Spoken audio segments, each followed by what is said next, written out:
Amazing grace, how sweet the sound that saved a wretch like me. I once was lost, but now I'm found. Was blind, but now I see.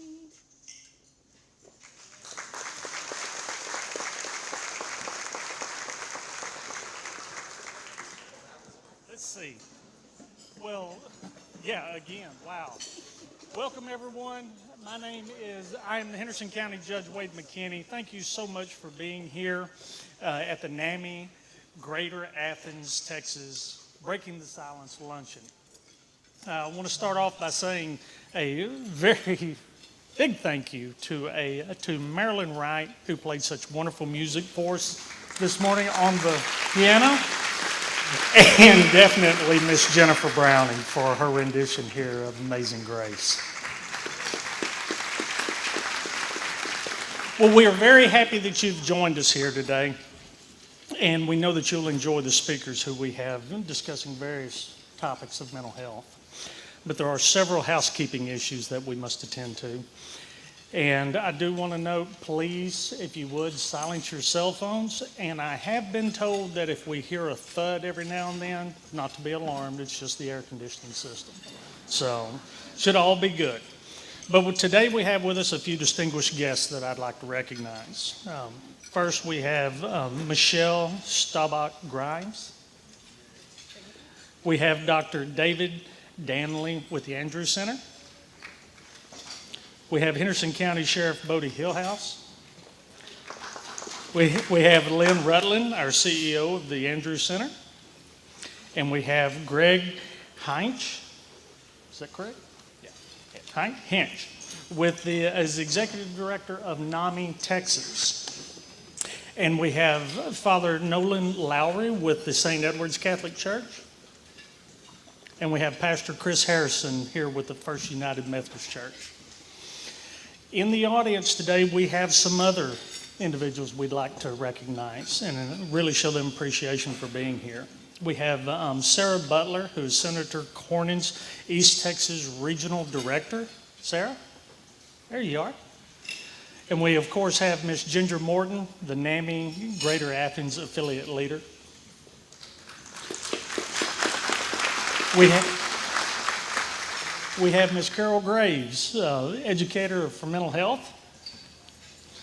We have Dr. Timothy Furlong, of course, psychiatrist with the Andrews Center.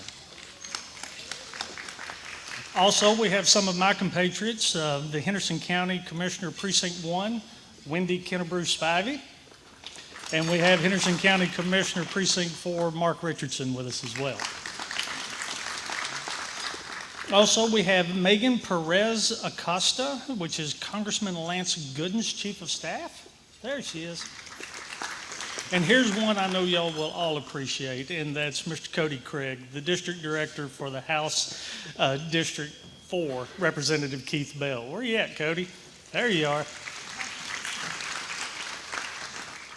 And we have Grace Reynolds, which is the Outreach Director for NAMI, Texas. Where is she? There she is. Dr. John Morton and Dr. Caleb Morton. Is there anyone else in the crowd that needs to be recognized here today? Please, don't be shy. Well, we have several important guests who were unable to be with us today and have sent letters of regret. But for time's sake, we're not going to read those here today, but we do wish to acknowledge them then. We have acknowledgments from Texas Senate District 3 Senator Robert Nichols, United States House District 5 Congressman Lance Gooden, and Texas House District 4 Representative Mr. Keith Bell. We must thank you. We also want to thank the many volunteers who have helped orchestrate the event today. With a special thank you to Sean Grammer and the steering committee. all their countless hours that they put in, and last but not least, the Methodist men. So thank y'all all. And at this time, I'd like to ask Pastor Chris Harrison, if he would please come forward with our prayer.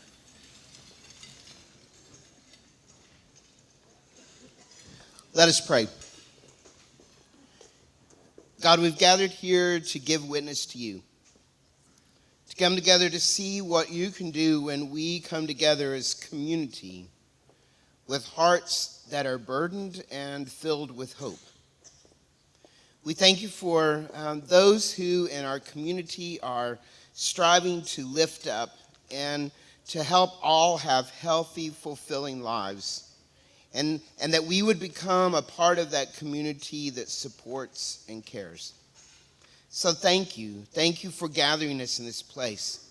Thank you for this incredible meal that we are enjoying in the hands that have prepared and served it. God, be a real presence in this room today. Bless each speaker and guide our words. Bless each heart and set of ears to hear what you would have us hear today. And may all that we do be for your glory through Christ our Lord. Amen. Thank you, Pastor. Well, our first speaker that we have today is Mr. Lynn Rutland. He is the new CEO of the Andrews Center and previously served for 15 years as the CEO of MHMR Services of Concho Valley in San Angelo. Lynn earned the Mental Health Humanitarian Award and has been credited with creating substantial positive changes to the HMR of Concho Valley. Lynn has also had an additional 20 years of mental health and business experience working in San Angelo State School. We'd like to welcome Lynn to the podium now. Oh, top of the day to you, NAMI. I am glad you are here. Aren't you glad you're here? I tell you what an honor just to say these words. I love NAMI. I want to tell you, I love it. And I have for many, many, many years. I want to tell you quickly, the ginger of my hometown. Y'all realize she's a mover and a shaker, right? Y'all understand that about your ginger. The ginger of my hometown was a dear friend of mine by the name of Jackie Shannon. If you've been to NAMI any length of time, you know who she is. She and the late Dr. Charlie Shannon found themselves in the need of supporting informed friends in their journey. Mental health was not talked about much in our neck of the woods where I came from. But it was from their family story that Jackie went on to lead our local chapter. She led the state delegation, and she was even president of NAMI National. And she taught me these truths, that when noble folks come together with motivation and with passion, the best of the public system can be obtained. She pushed our system of care. And friends, she pushed me personally as well for the best results. She was, Ginger, catch this, the chairman of our local MHMR board for years. She was on it. I'm kind of looking at the next possible one to be on our board.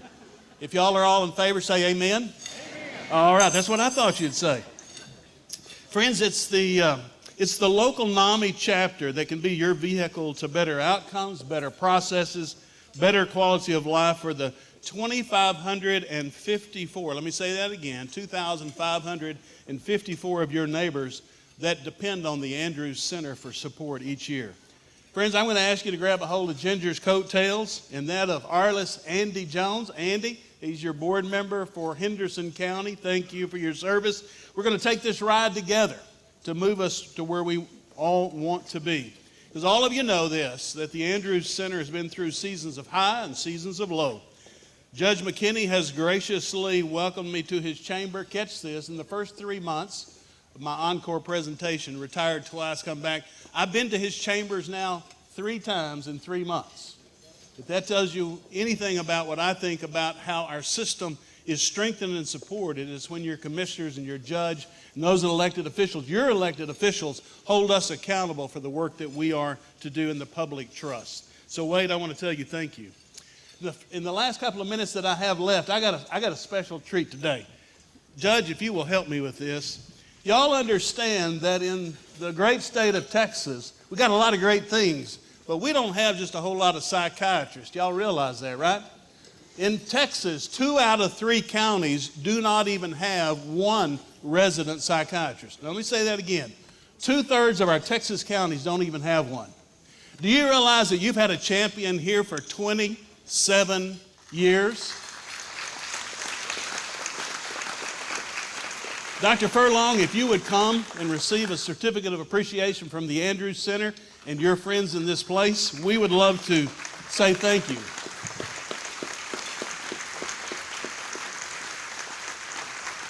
I think y'all can do better than that. Come on, guys. There you're going.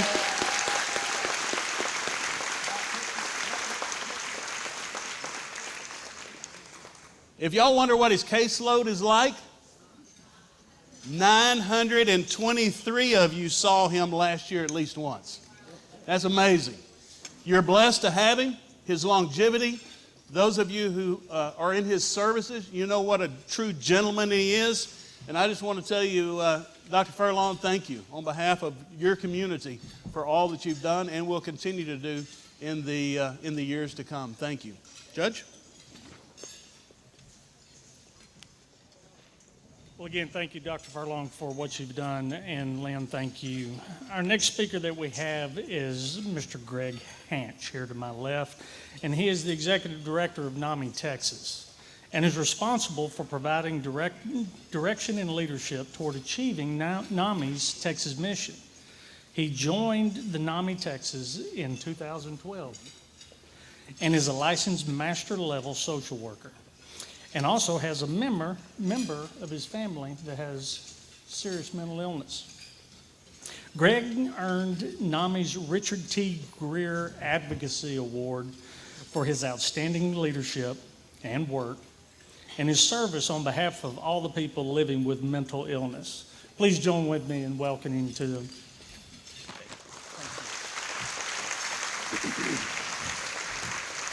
Well, thank you all so much for the warm welcome. Thank you, Judge, for the introduction. My name is Greg Hanch, and I serve as the Executive Director of NAMI, Texas.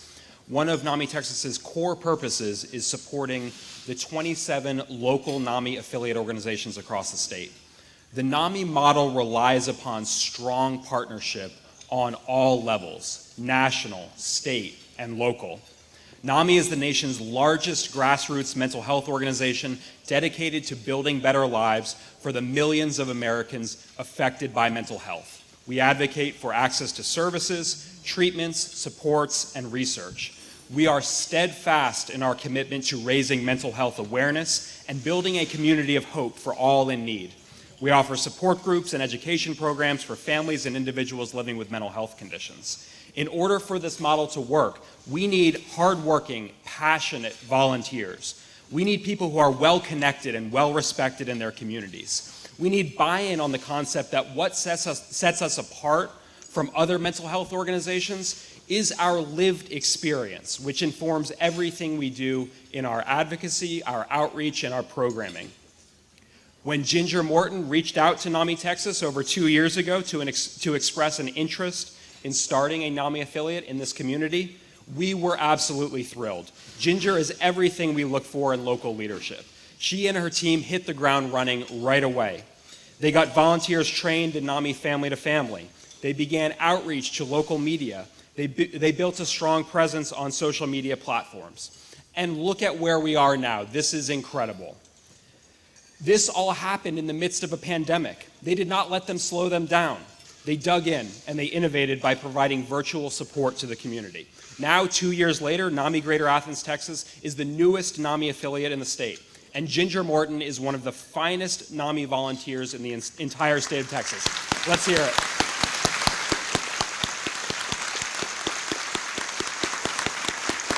Thank you. Absolutely. What Ginger and her team here have accomplished is truly remarkable. NAMI affiliation is a rigorous process. NAMI Greater Athens has completed a self-assessment, satisfied the minimum membership requirement, developed a growth plan, secured trained teachers and facilitators to lead programs, assembled a leadership team, and created key documents like a newsletter, a membership form, and much more.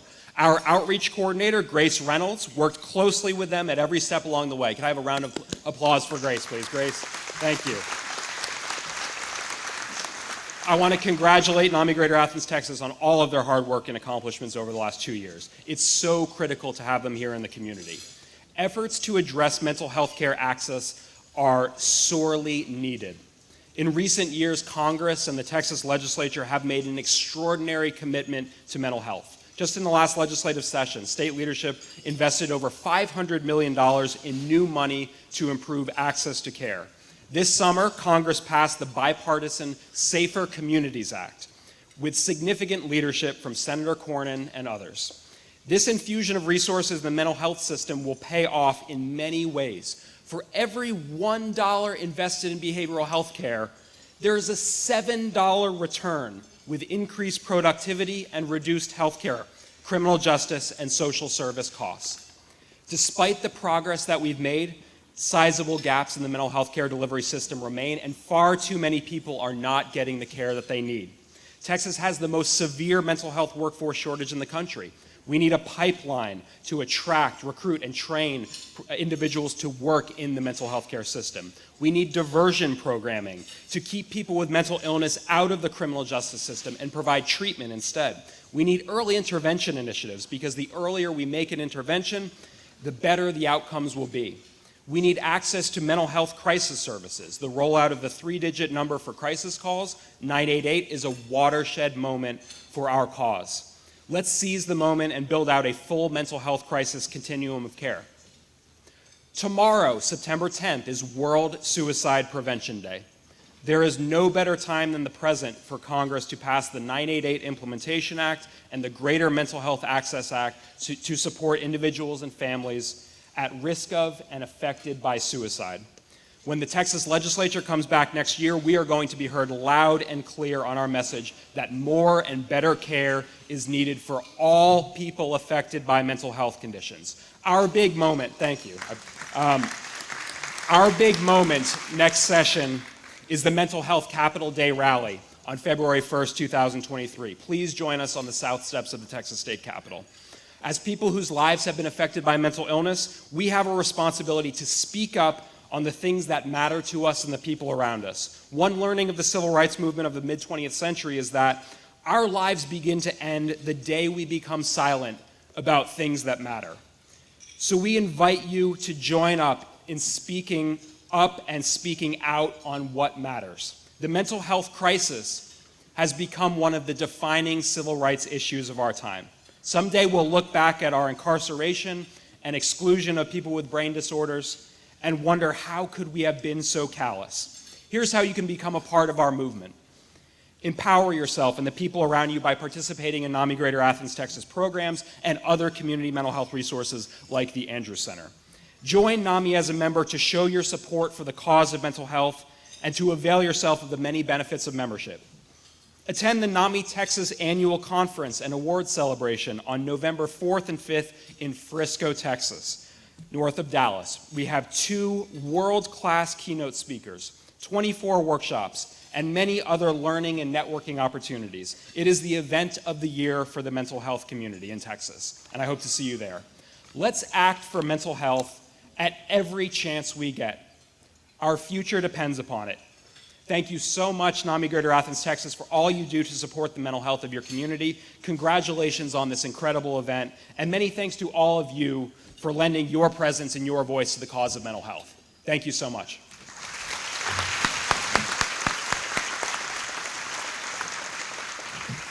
All right, our next speaker really needs no introduction at all, but with us we have our sheriff, Mr. Bodie Hillhouse. He took office as the Henderson County Sheriff in June of 2016 after working in or supervising every division at the Sheriff's Office. Sheriff Hillhouse graduated Athens High School in TVCC and has served in various lieutenant and commander positions within the organizations. He also holds a Master's Peace Officer license and a Master's Jailer license as well. He is married with 4 daughters and a grandson. Sheriff Hillhouse, thank you, sir, for all you do for us.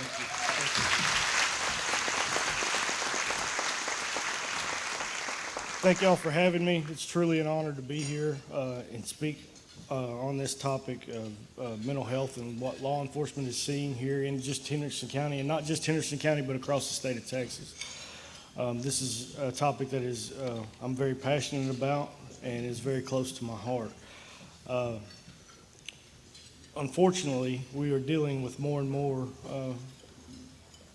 subjects that have mental illness on a daily basis. Just at our sheriff's office, we have a 6-deputy division that handles the mentally ill here, and we work very closely every day with the county judge's office, who County Judge Wade McKinney is our mental magistrate here, mental health magistrate, and then we work very closely with the Andrews Center. We've met with Ginger Morton and NAMI trying to seek assistance for certain individuals, but this is a crisis across our state, and unfortunately, the county jails across the state of Texas have now become where folks are ending up, and there's not enough beds across the state of Texas, so they're ending up in our county jails for various minor charges.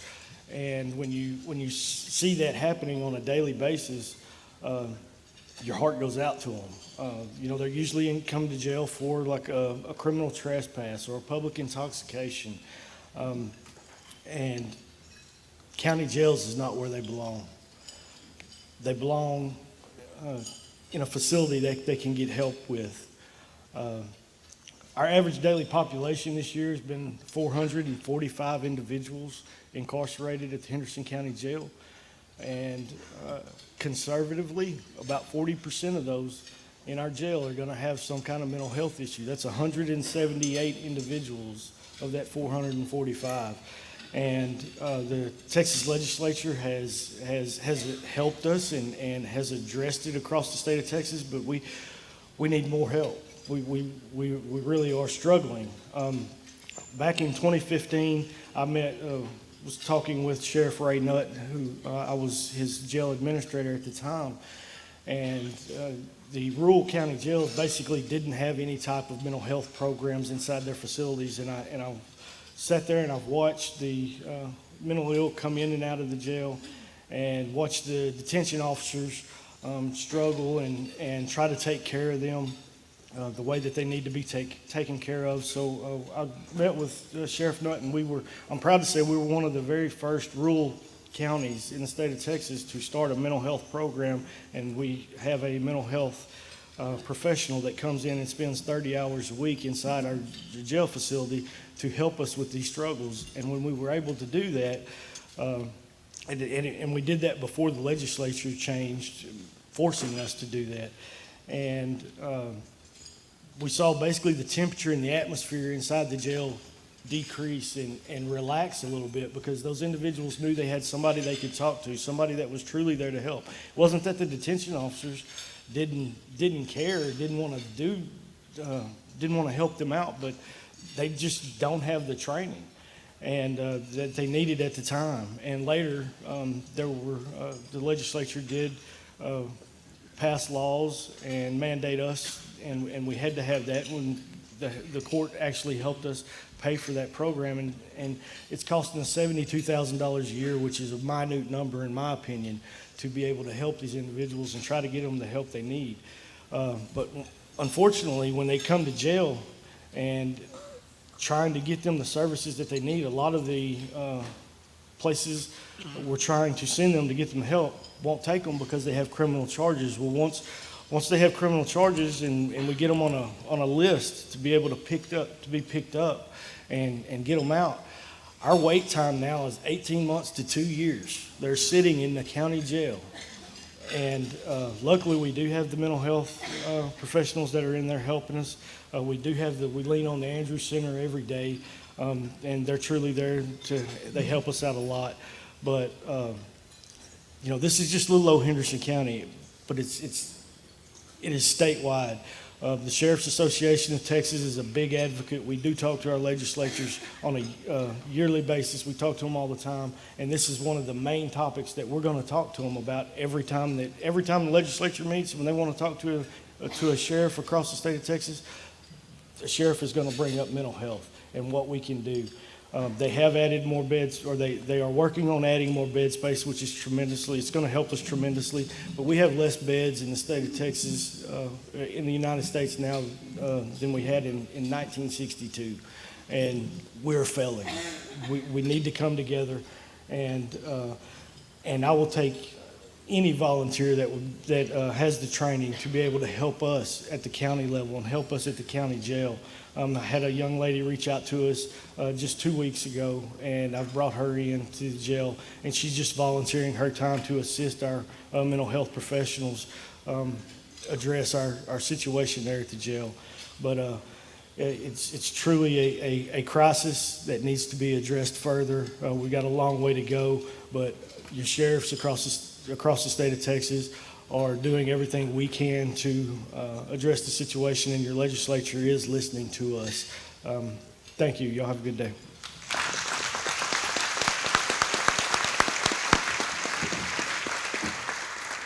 That's one thing that the sheriff does bring up, is that it is a much larger than just Henderson County. It is statewide, and it took a long time for us to get into this position, and it will take time for us to get out of it.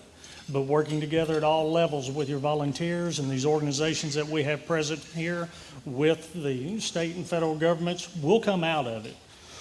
But our next speaker that we're going to have today is Dr. David Danley, and he is a psychiatrist with the Andrews Center for 28 years now, and has over 30 years of experience in neurodevelopmental disorders, addiction, and substance abuse, and other psychotic disorders.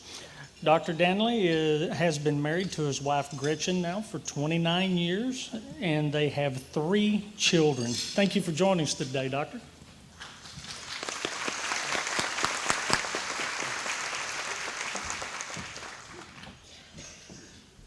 Thank you all. I appreciate a nice warm welcome. There's so many things I'd like to say. I only have so much time to say it. I definitely want to give more time to people who deserve more time to speak. I appreciate you all having me come out to speak like this. I really humbly accept, because there's so much I want to say. Unfortunately, I only have limited much time for me to say it. I want to appreciate everybody up here, and thank you all for coming. I thank you all for coming. I appreciate NAMI for putting so much effort in so many different places in ways that we can't. It's a very important part of community. I can't show enough appreciation for Michelle Staubach Grimes for everything she does. It's very underappreciated by folks that don't realize how much a difference it makes for people. As he said, I'm a child adolescent psychiatrist. I've been involved with children treating them for a long time now. Had my own 3, in fact, at home learning. On my bio, I had included earlier when they ran out of time, they were saying I'd been involved with my son with his scouts and doing his taekwondo and I was, yes, one of those dads on the sidelines being an assistant coach for soccer teams. Yes, that was me covered in mud, trying to hand out waters to the teams and that kind of stuff, trying to encourage them on, yay. And yes, I can't do martial arts anymore, sorry. But I did look pretty foolish when I was out there with my daughter's dance team when it was Bring Dad Day in the middle of halftime show. I have no dance qualities at all. But anyway, I know I'm limited on time, so let me get started. The biggest thing I wanted to say was, I appreciate you all, but I know what we're doing here with children and adolescents is partly an issue of early detection, early intervention, and an awareness that getting help is not something horrible for you. The whole feeling that most people have when they come in to see me, the families and the kids and the adolescents, there's a tendency to feel horrible, like guilty, like they've done something wrong. They feel like They're coming to see the judge or the principal. But what it is I have to help them understand my goal for them is for them to see themselves as a person that's growing and developing and changing. My goal for the family, to see themselves as being part of that process in a positive way. And if I can help a person learn that my bag of tricks over here with just medicines in it isn't the whole bag, I can help them see that there's so much more that can be done. Because medicine isn't the whole answer, but that's the toolbox I'm working with. So I have to explain, I'm part of a team. So although I'm the one up here talking, the folks that do all the heavy lifting are over in the tables over there. They're the ones that do all the work with the kids, and the skills training with the kids, the counseling with the kids, the school counselors, the schools. In fact, those folks that are out there being scoutmasters like I once was, actually I was only assistant, sorry, and doing those treks and things with the kids, those coaches that are out there doing things, they're all part of the system to help these kids, whether they know it or not. Every one of you out there is part of our team. And that's necessary. Because if we don't see ourselves as part of the team, we're not going to be impacting those that need it the most. Sometimes we might look at somebody and we say, oh, this person gets on my nerves. Including the guy at the podium right now. I'm sorry, I got bad breath, sorry. But the point is that most of the time when we're frustrated about something, usually that's something that's a flag for us that maybe we need to look at that person with more empathy. Or maybe we need to see that person from a more humane point of view and see that person from a bigger standard than what we feel at that moment. Because sometimes our feelings mislead us in terms of our perception of what's going on with that person and their families.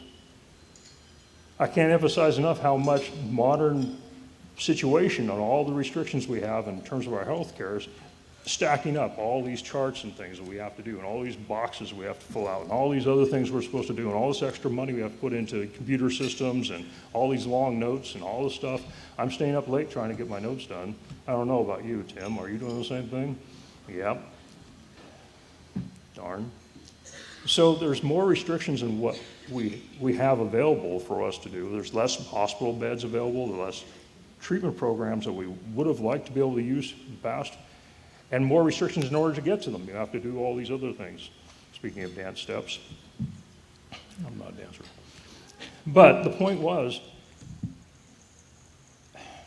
we got to look past that. We have to look past all those boxes and all those forms and all that other stuff.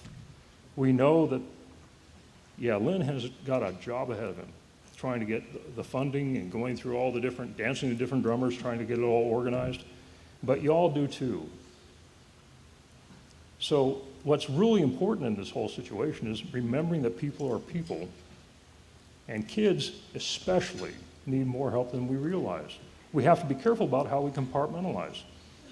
Misperception is kind of like getting mud on your windshield. You can't see where you're going and not sure how to get there.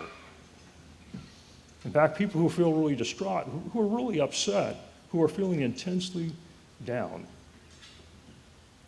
or affected by drugs or other things, those folks feel like they're the mud on their windshield. And they feel like the world around them is nothing but the mud. Helping a person realize they are connected, they're part of our community, they're part of us, is almost, it feels impossible on the surface because the helplessness is overwhelming. So we have to remind ourselves that human doesn't realize we're trying to help sometimes. So when I have a child coming in there, I have to remind them I'm not the judge. I'm not here to judge them. I'm not here to criticize. I'm not here to do anything mean to them. I'm quite the opposite. I'm trying to learn everything about them I possibly can because their whole growth and development all their lives has made an impact on what they are now and what they're going to be in the future. But that means I have to change their perspective too. So I need help cleaning their windshield off. I need help with helping them reset their navigation system. A lot of folks have been through a lot of trauma, in a lot of different ways. Families have been really uprooted and impoverished, affected by drug abuse, affected by all kinds of circumstances. And it becomes intergenerational, one after another after another. They're getting it snowballs on them. It's like a train wreck. More and more things fall apart for them. So the families feel like they're falling apart. They're overwhelmed. They come in angry with it. They say, "What's wrong with you, doctor? There's supposed to be a magic pill for this. Isn't this just ADHD?" Well, I'm afraid usually it's not just simple ADHD by the time they get to me. Most of the time, there's a whole network of things. So I have to take a multifactorial approach. I have to say, what else is going on that's affecting this person? And how much do I need to use this medicine? How much is this helping in their long-term growth? And how much is this causing a misperception for them versus a benefit? And that's an ongoing process. So I need the family and the parents and the guardians to help me work on that. So we can see as they go, is this helping or is this hurting? Is this helping or is this hurting? What other changes have happened? So that's where so many case managers and service coordinators and counselors at Andrew Center makes the team effort really worthwhile. They do a lot of work. So I'm the one up here getting all the glory for having bad breath. But it's actually the team that makes the difference. And you're part of the team. Every one of you. I have 3 principles that I hold myself to. One is, for every person I see, I've got to help them understand they're a human being, a valid, very, very, very important person. No matter what their age is, no matter what they've done, no matter what they feel like, they're not a thing, they're not an event from their past. They're not a drug. They're not a condition. They're not something somebody bullied them into. Quite the opposite. They're infinitely valuable for being who they are, and they deserve respect. They deserve compassion. They deserve love. Now, it doesn't mean I'm going to give them everything they want. That's not the same thing. Because compassion means helping to do those things that they need at that time to help the proper direction of growth. Remember that navigation system that got broken? A lot of these kids feel like they've been a ship in a storm. They got through a horrible storm, and their navigation system's not working. They're pulled way off course, and they made a lot of bad choices along the way. Trying to help them re-navigate is a really tough job because they're not really wanting to listen to the new navigation system. How many times have you guys gone with your GPS and they're sitting there telling you, correcting course, at the nearest possible opportunity, please turn around, do 180, make a U-turn. Recalculating. Even coming here, that happened to my own GPS. I'm like, recalculate this. I'm going this direction. But we have to be able to help be our best selves to help these people at every age, at every growth and development, for those things that they need. And we don't realize each one of you have strengths and qualities that are individualized to you, just like they are very individualized to them. Just because a person is an individual doesn't mean they're supposed to be like somebody else. And just because a person is an individual doesn't mean they're a stereotype. But that's the way kids think, because that's what they see in the movies. In bullying, strength is perceived as someone who's beating up somebody else, or somebody who has more than what somebody else has.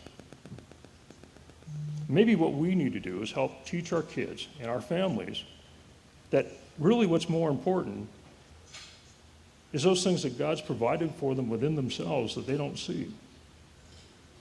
They're infinitely valuable.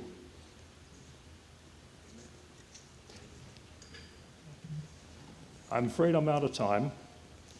I just wanted to say I appreciate the opportunity and I appreciate each of you, and welcome to the team.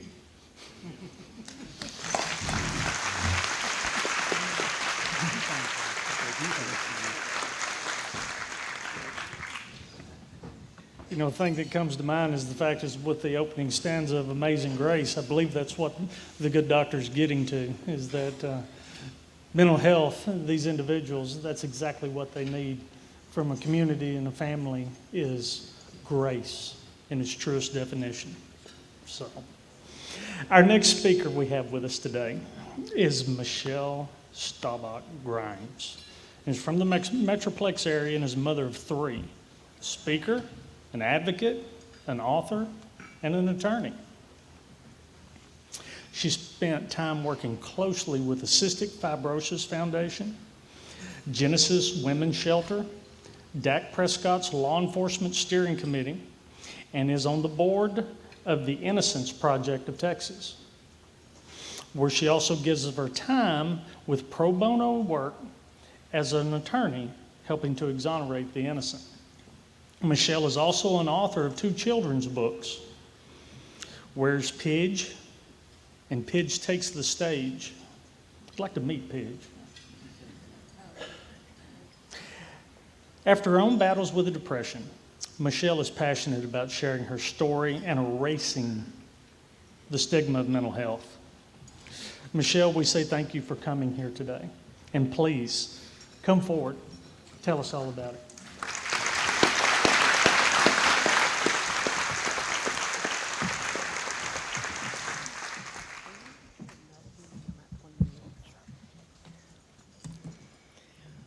It's a lot to stand up to.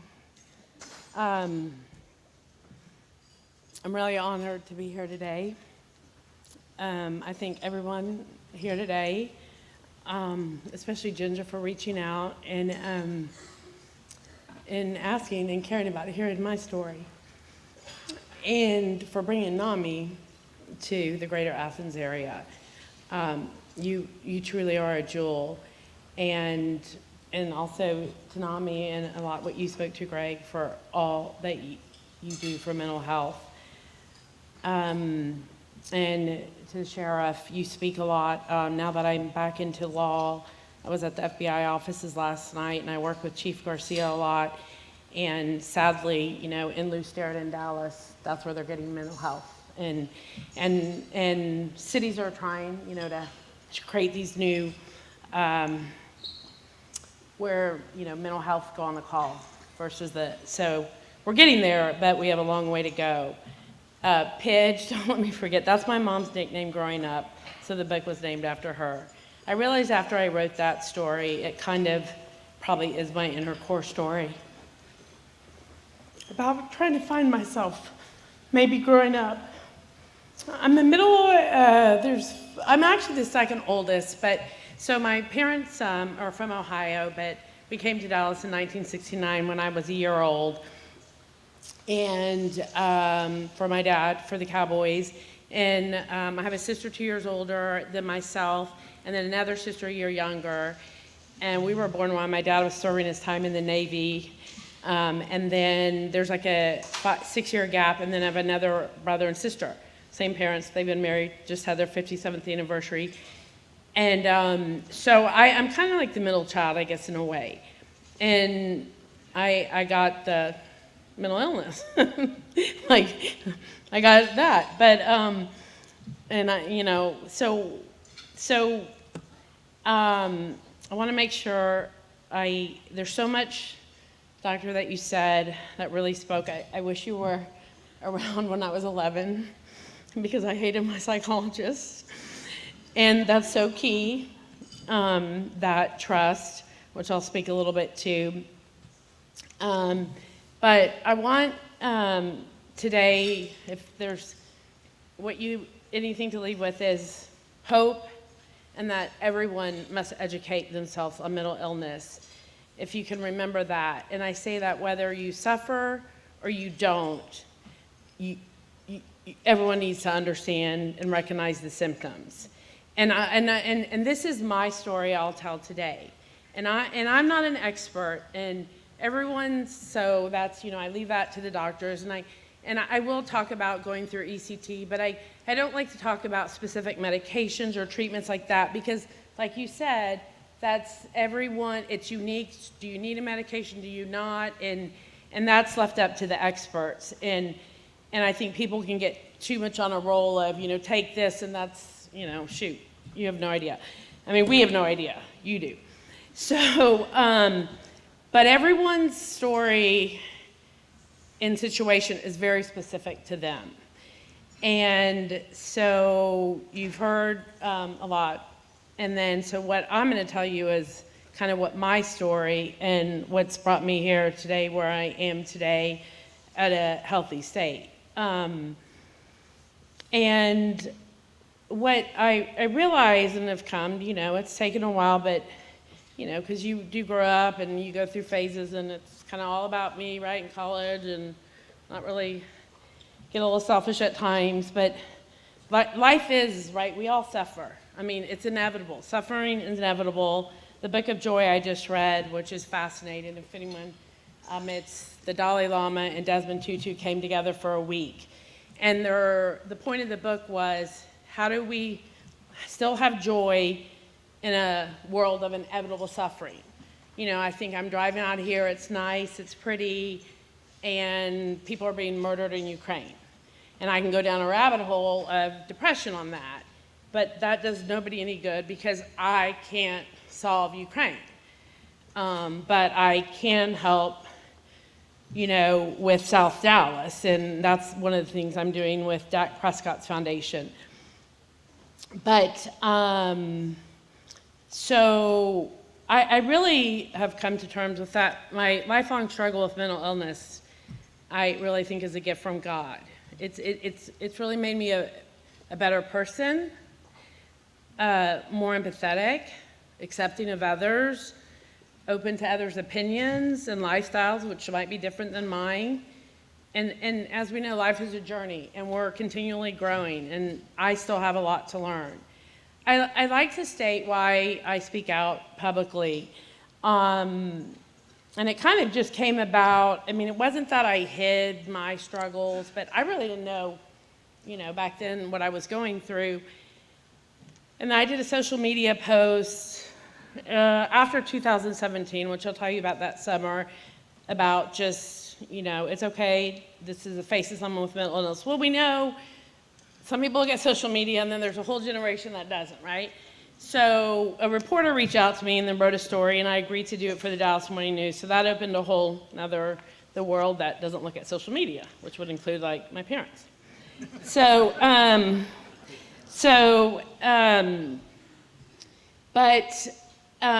One is to erase the stigma around mental health and normalize it. And I believe the more we speak about it, we're getting there. We've seen a lot in the last couple years. And clearly, I think will save lives. I also know I can speak out. I'm not worried about losing my job.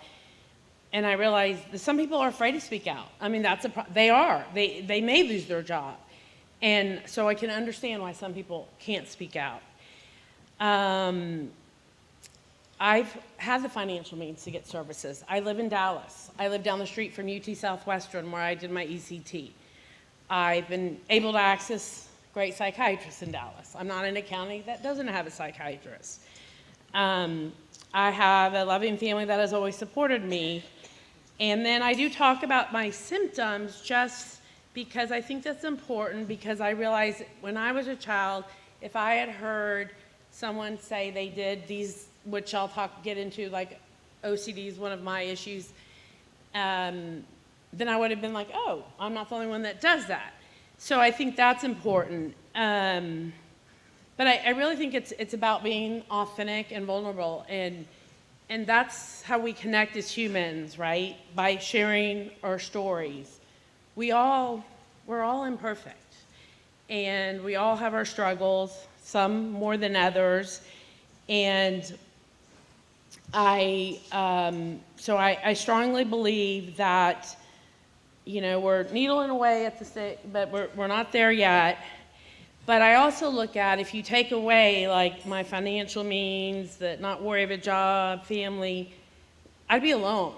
And I see why people give up, because it is brutal when you're in the dark, and it's not something you should be dealing with alone. And so if you don't have those experts and a support system, I understand why people have taken their lives. And I also know there's a lot of Michelles out there, and that my name gets more attention because of Staubach, and my dad played football. But I have a mental illness, and I'm not ashamed. And it's just like if you had diabetes, right? You take your insulin, you go to the doctor. So where's there any difference about mental illness? And I think what you hit on is the early intervention. We take our kids for their checkups, and It's like whatever the milestone, did they roll over in this? And I know my pediatrician never said, "Hey, Michelle, how are you? How are you feeling?" And it was really, so my youngest is a sophomore in college. It's probably towards the end of taking my kids to the pediatricians that they started doing the little checklist, but pediatricians aren't experts in that, right? So it's kind of overwhelming for them. And then we've got that whole, I won't get into all that. They have to figure out where to send them and all that. So, but it is proven, you're right. Like you said, the early intervention is key. And we don't want to overdiagnose or, put kids on medicine that don't need it, but it's talk about emotions. And so that's extremely important. So this is my story. It wasn't that I hid my struggles, but I honestly really wasn't, I didn't know I had a mental illness. And after I can trace it probably back to say like 5 years old. I had a really abnormal fear of death. I'd cry every night about dying. I worried all the time that my parents would die. I later now I know they were OCD behaviors, but I didn't know that at the time, the obsessive washing of the hands, things like that, guilt and anxiety, but I didn't, realize what they were. At 11, I was completely convinced I had a brain tumor. And, which is not abnormal to think, convinced that my sister's like, "Have they found your brain tumor yet?" They haven't. And I've had MRIs for other reasons. So these are not, and I did express it, and I would cry a lot to my mom about dying and about the brain tumor. So my parents did, this was, the early 1970s, and there was a lot unknown. And, but they knew something wasn't right. So they did, did take me to a psychologist. And nothing against her, but I hated her. The office was scary. And so I wanted to open up. And I really didn't know what was wrong. And that's where I get to, and then I don't know about Dr. Ken Alshore, who was UT Southwestern, a psychiatrist who has passed away. He said, my psychiatrist told me, he said, because he had trained under him, that we have all these treatments, therapies, whatever, but if there's not that trust between the patient and whether the therapist, the doctor, whoever, it's not going to work. And so I always say that to my friends with their kids. If your kid's complaining, find someone else, right? If you're not comfortable, find someone else. Because if you don't have the absolute trust to share all these like crazy things going on in your head, you're not going to move forward. And so I powered through school, and I got OCD, ADD. Who knows? The list goes on at this point. I'm kind of over that. But I can now look back and identify the depressive episodes and where the OCD crippled me. And like when I was younger as a kid, it was more the rituals of washing my hands over and over, or if I didn't count to 100 5 times, or if I didn't make the sign of the cross 50 times, then my mom would die that night. And those of you that know about OCD, there's no right connection, but it's like they say the brain gets stuck. But I sure didn't tell that psychologist about it because I didn't know anybody else did that. And so that's one of the reasons I really speak out about that, because I want people to know. Once I could drive, if I went over a speed bump, when my OCD flared up, I'd have to go back and look 50 times to see if it wasn't not a person. People are like, that is crazy, and I'm like, well, I did it.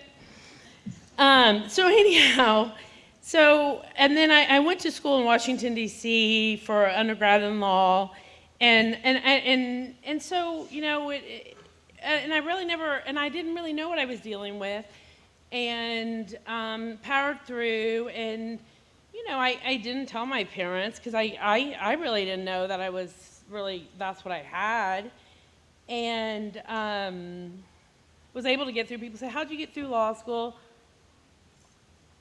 And I said, well, law school is you just got to do it, right?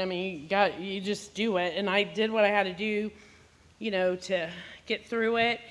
And when you, almost the ADD, can you uber focus, and the OCD kind of works to your benefit a lot in cases, but it can get a little obsessive.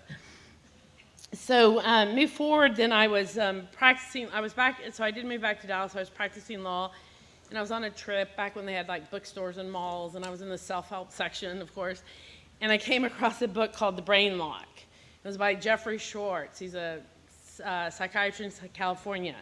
And I started reading, I'm like, oh, it was OCD. I'm like, this is what I've had my whole life, right? And I was like, okay, I'm not the only one that's done all these crazy rituals, behaviors. And so I kind of, you know, and probably always had lingering anxiety, but was able to manage. And then really in my mid-30s, after the birth of our third child, I had talked enough to my internist, and she's like, you know, Michelle, you've told me enough that, you know, things in your life that, you know, I really think you should probably get an evaluation by a psychiatrist. And you're like, oh, shit, you know.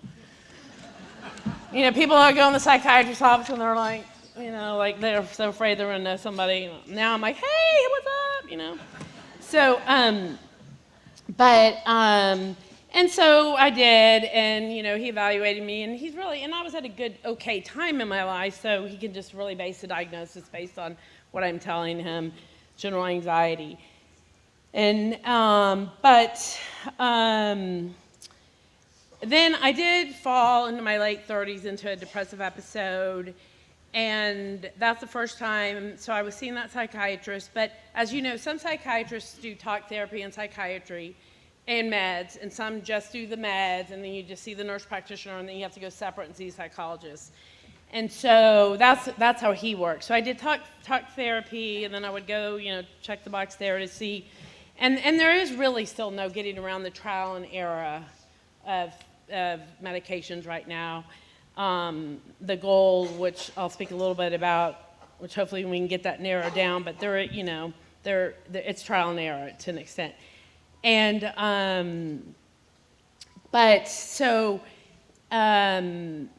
I was able to pull myself out of that, and then, you know, go forward, and then the summer of 2017, spring, is when I kind of probably started falling, but didn't catch it. And, you know, my oldest was going off to college, and now looking back, my OCD really had morphed into the obsessive intrusive thoughts of, you're not a good person, you've done bad things, and all these, you know, you make up crazy stuff in your head, and it really spiraled, and I wasn't able to catch it. And so we, with my family support, made the decision, and I did the ECT treatments that summer at UT Southwestern. And I talk about that just because I don't want people to be, I always say it's a last resort. Talk to experts, you know, like anything. It's very a controlled environment. I never saw the Jack Nicholson movie about where he gets, his brain's fried, and like only your big toe moves when they give you the seizure and all that. But it's not fun, you know, going through that. And luckily, you know, my mom and husband could take me to those, because you're kind of a, you know, and it was a rough summer. And I'd say the big thing I learned is I should have gotten my kids all in therapy to understand really what I was going through. But, you know, I'm trying to figure it out. My husband's trying to help me, and should have educated my extended family more on really the mental health world. But I was still at the time trying to figure it out. And the ECT, it's not like click your brain, all of a sudden you're happy, but it did pull me out of that. And of course, you know, when you go through that, you know, your parents have guilt. Like, I mean, could we have done more? You know, what? I mean, and I said, no, I mean, y'all did everything you could. I mean, I didn't even tell you half of this, because I didn't know, you know, what I was going through. And in high school, I got in some trouble. I mean, I wasn't really a rule follower. And I follow the rules now, kind of, most of the time. And so I was in pretty big trouble at this point. But the first thing my dad said to me was, Michelle, there's nothing you can ever do that will make me stop loving you. And then he's like, okay, so now we have to deal with, but you're grounded or whatever. And I'll have to say those words of unconditional love really saved me in my life.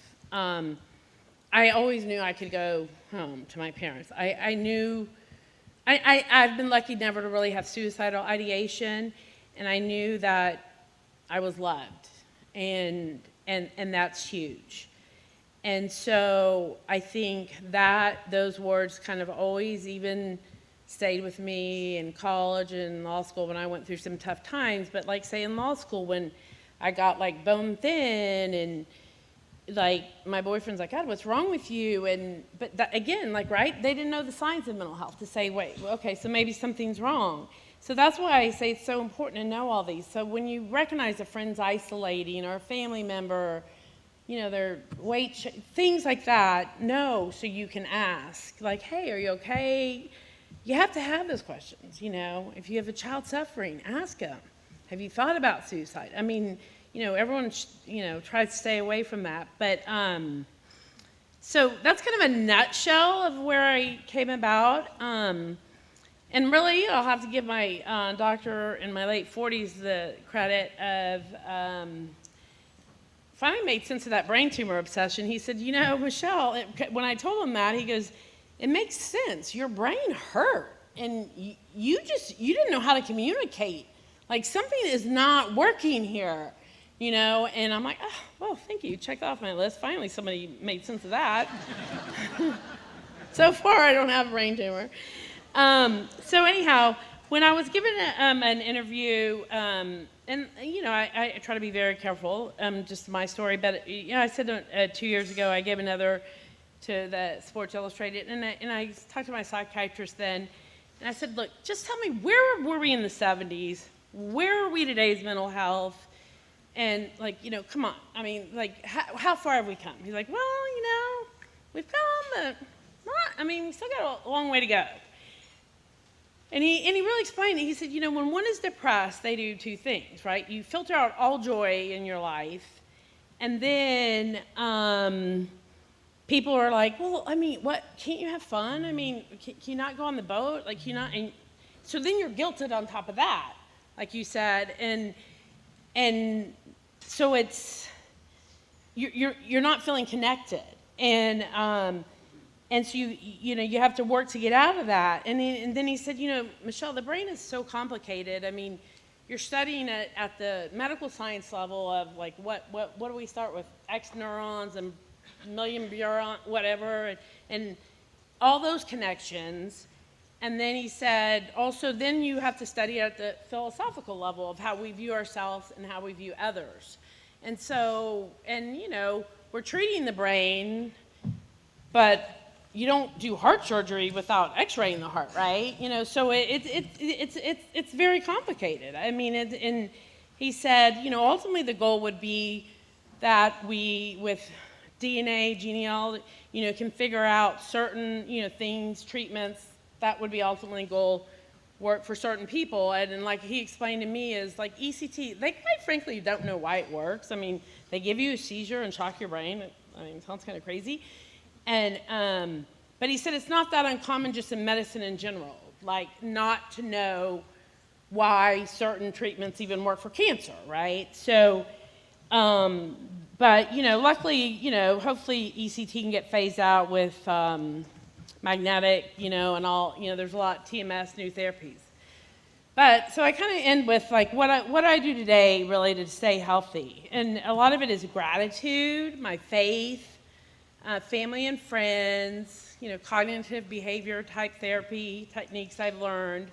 Nutrition, eating healthy is really important. I learned I have to have hardcore exercise. Like, I have to be in a gym hardcore, like at 5 a.m., like no Pilates, no yoga, blah, blah, for me. Like, you know, I like, that's how I am. I enjoy alcohol, but you know, you got to limit it, and especially if you're on a medication. And I know if I'm going to have some, I'm going to be more anxious the next day. I mean, it's a depressant. So, and I also, though, I really look and read to those who have suffered far more than I have. Viktor Frankl's Man's Search for Meaning is excellent. You know, he was a Holocaust survivor.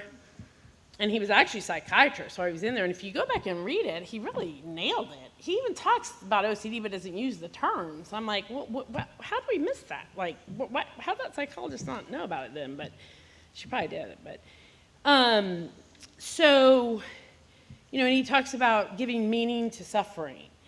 And then Max Glauben, who you can see at the Holocaust Museum, like, well, he just passed away not that long ago, but an interactive, and his was hope. He never gave up hope.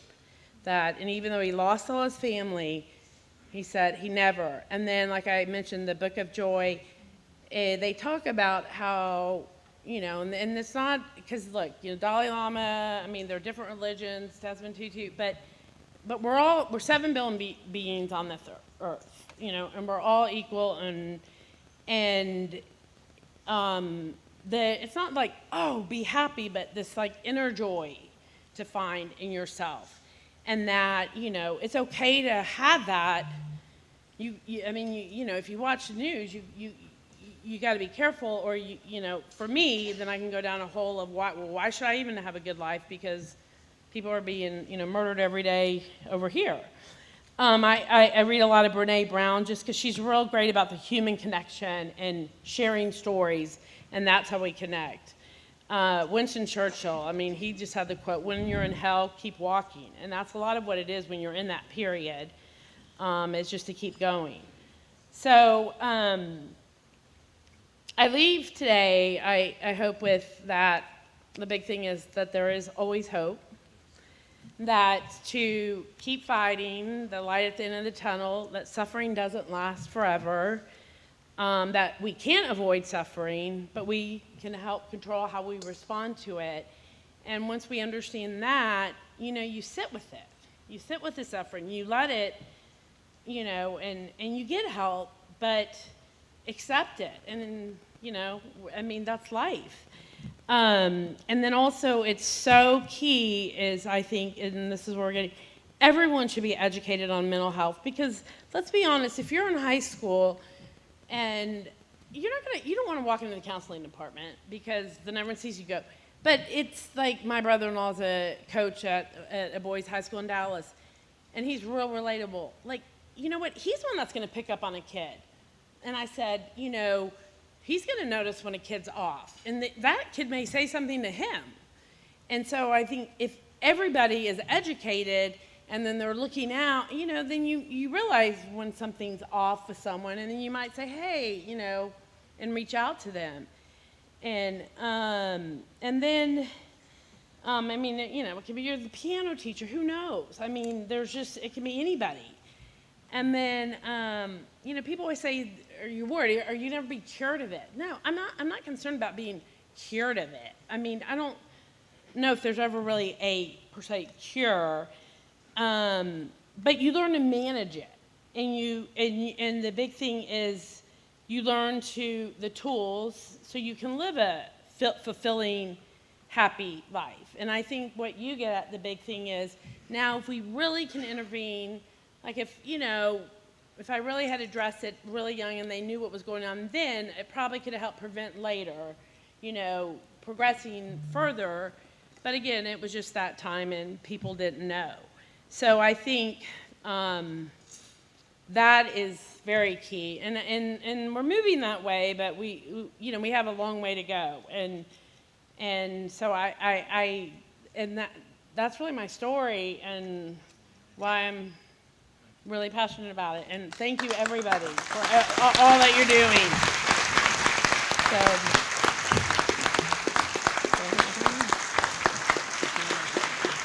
Thank you. Okay. Thank you. Great job. You did good.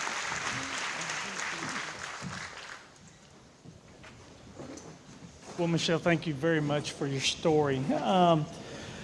We have a treat today. Your father's kindly donated an autographed football, and I'd like to ask Mr. Tom Lester, if you would please come forward and help us auction this ball. There you are. Who signed it?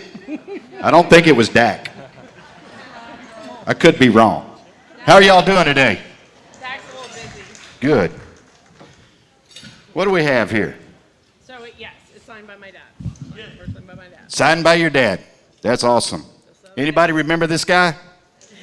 Huh? Hall of Famer, Heisman Trophy winner, Super Bowl champion, MVP. I think the most impressive, I grew up in southeast Louisiana, around New Orleans, in the swamp. Dallas Cowboys was my team. You know, I lived down there where the Saints were, and I loved me some Archie Manning. But Roger was it. Drew Pearson, sure glad he got in the Hall of Fame finally. Anyway, hey, I just want to thank you while you're standing right here for your courage. Quite courageous. That's not easy subject to talk about, you know, but people like you can make a difference in a lot of people's lives. Now, what we're going to do right now, ladies and gentlemen, is we're going to take this opportunity to raise some money to help benefit some of the cause right here. We do have an autographed football right here from Roger Staubach. I'm going to start the bidding off at $1,000. And $1,000 at $1,000. Raise your hand high, please. At $1,000. At $1,000. Now $1,100. Money's on, sir. Be $1,100. I'm sorry, I did it like that. I'm an Aggie. It's hard to do it. I usually do 11 this way. I just can't do the horns. 11, 12, sir. And 1,200 at a 12, at a 12, at a $1,200 down at a 12, and 1,200 at a 12, at a 12, at a 12, at a 12, at a 12, at a 1,200 at a 12, at a. Where are you going to buy another one in Athens, Texas today? Signed by Roger the Dodger. 11, now 12. 11, would have give 12 at a 1,200 at a 12, at a 12, 12. Thank you. Now 13, sir. Don't let that shot get you. 13, now 14. 1,400. 14, 14. 14, now 1,500 at a 15, now we're doing something. 15, now 1,600. 15, the rest of y'all can play too. 15, now 1,600 at a 16, and 1,600 at a 16, at a $1,600 down at a 16, and 16. Now, do you have any friends in the building? You're looking for him. He didn't show up. Okay. I was going to get you to put your money together. 15, now 16. You could keep it 6 months and let them keep it 6 months. 15, now 1,600 at a 15. What do you give 16? Ooh, how big a boy are you now, sir? I need 2,100 to knock him out. 2,000, now 21. And 1 at a 2,100 at a 1 at a 21. Sir, we'll make more money on Monday. 21, now 2, now 2. And 2 to the 21, would to give 2, and 2 to the 22, to get a 2 to the 2, 2 to the 2,200 at a 2, now 2 to the 2 to the 2, 2 to the 22. Now, is that 5,000, sir? Oh. I work with numbers every day. Somebody shoots me a hand like that, that's $5,000, isn't it? You good at 22? Now 3, and 3, and 3 to the 23 to get a, I thought it had brought 5,000. 22, now 3 to the 2,300 to the 3, 3 to the 23, 22 to the 3 to get a 3, now 3, 3 to the 23. I don't want to shame you, sir. I appreciate what you're doing now. 22, now 3. 22 to the 3 to get a 3 to the 3, 3. Anybody else? To the 2,200 to the 3, now 3 to get a 1 to the 3, now 3, now 3. All in, all done? Ha ha. Something told me. Now 4. 25 will probably do it. 24, now 5. 24, bid at a 5, sir, at a 2,500, to get a 5, at a 5, 5, at a 25, at a 5, at a 5, 5, at a 25, 24, at a 5, would I get 5, at a 5, at a 5, last call now, 24, 5, 24, I'll even leave it in the box, 24, now 5, at a 5, at a 5, at a 2,500, now 6, 25, and 6.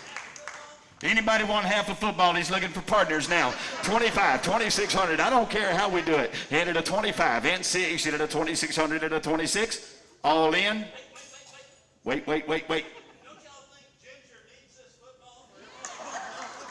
Sir, that's so generous of you to give $2,600 for a football and then turn around and give it away. 26. Now 7, 26, now 7, at a 2,700, at a 70, at a 7, at a 7, at a 7. He said, stick a fork in him, he's done. 26, now 7, at a 27. Now, does the real money want to play? Sold $2,600 on the front row. Sold $2,600.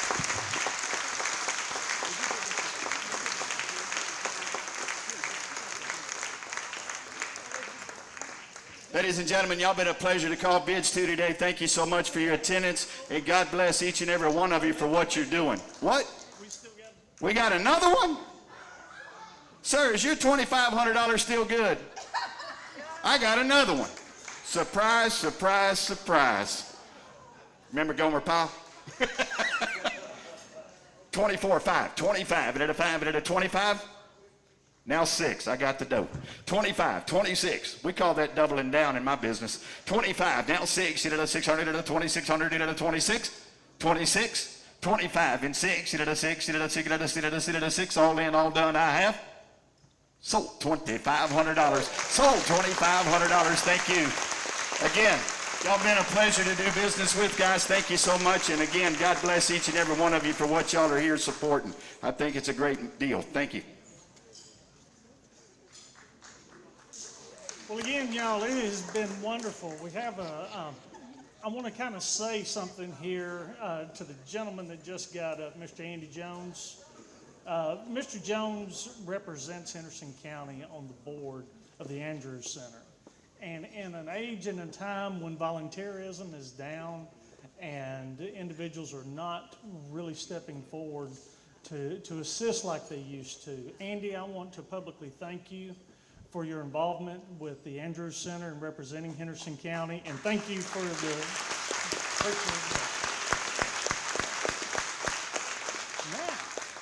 now, Michelle, hang on, we got something else here for you. If you would, yeah, it has been such an honor having you here.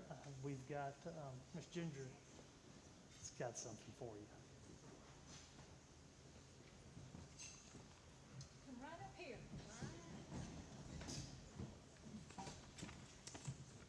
This is wonderful. Y'all all look fabulous out there, and thank you so much for your support. And I'm so happy that Michelle's here today and that she decided to come to East Texas, and we have something to present to you and say thank you very much for being here and touching our heart. And, you know, I love what you said about faith. I want to add hope, and I want to let you know that recovery is possible. And it takes every one of you. I can't do it alone. I did not do this. It took a whole community to do this. And you played a big role in it. And I can't say enough about my team. And I would like for them to stand up that have had any part in helping with the success of today. Please stand, NAMI friends.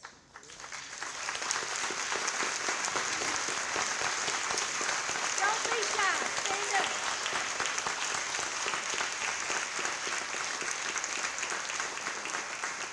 And I want to recognize a person in my life that has really never said no to me, and that's not my husband. That is Sean Grammer. Sean Grammer, where are you? If you enjoyed your meal, give her a round of applause. There she is. Thank you. Thank you. And I also want to say my staff has been wonderful, and I cannot leave out my husband, Dr. John Morton. He's over there in the center. He allows me to do anything I want to do. That's the kind of husband you like to have. We've been together for 53 years. Thank you, John. I love you dearly. And my son is here. I don't know where he is. I hope that he did stay. I think he's right over there, and he's the best looking young man in here, Jesse Morton.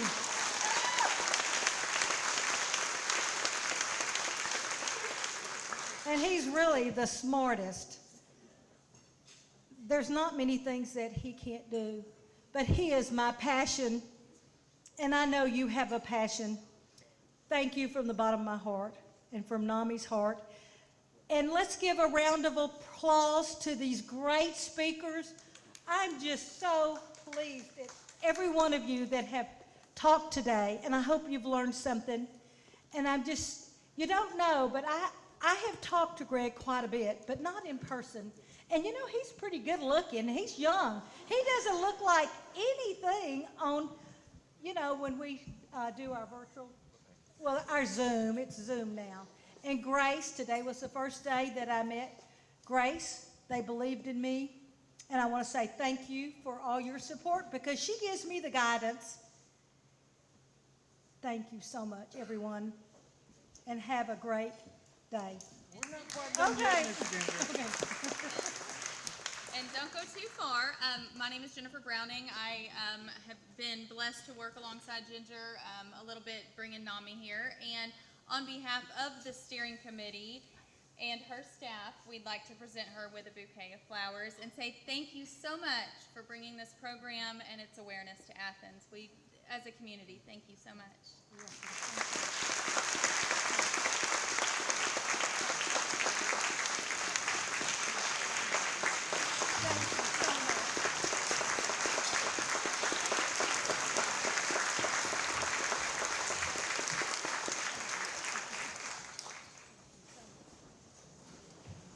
I want to remind everyone at the, if I don't knock the microphone off, at the back of the room, there's a resource table that we have with a list of books about mental health.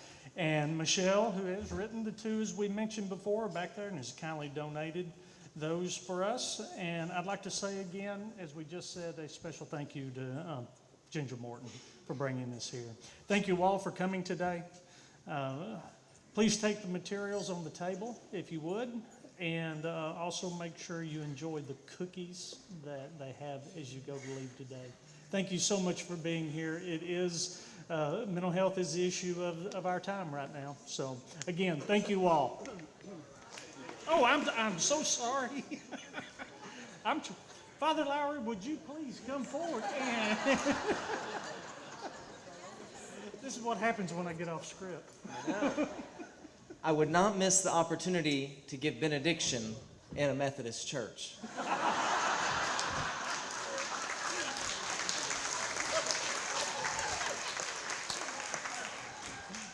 Hashtag blessed. Our help is in the name of the Lord who made heaven and earth. Let us pray. Almighty God, firstly, we give you thanks for the gift of this day's presentation of our food, but especially of all of our mental health professionals, all of our first responders, our doctors and nurses, but especially those who work with those that are struggling. Thank you, Lord, for this story of redemption in Michelle's life and this gift of redemption that's still being worked out in her life and her family. And I pray, Lord, for continued healing in her mind, heart, and soul. We just take a moment, Lord, to just think about those that we know in our workplaces, our families, those that are dear to us that are struggling. It might be in a dark place or in depression, or even maybe with suicidal thoughts. And we ask, Lord, that you just be close to that person. Help them to know that life is a gift, that all of our lives are precious, that the precious blood of your Son, Jesus, was shed for each and every one of us, that we might have life. We ask that the risen Lord heal all those, that we also are that helping hand to anyone. And any of us here, we all have our crosses to carry. We need the grace. We need your life in us to help us carry those crosses. And when they're heavy, Lord, help us not to despair, but to have hope. I invoke your blessing on everyone here. May Almighty God bless you, the Father and the Son and the Holy Spirit. Amen. Thank you. Father, thank you. My pleasure. Again, y'all, thank you very much. Thank you for coming.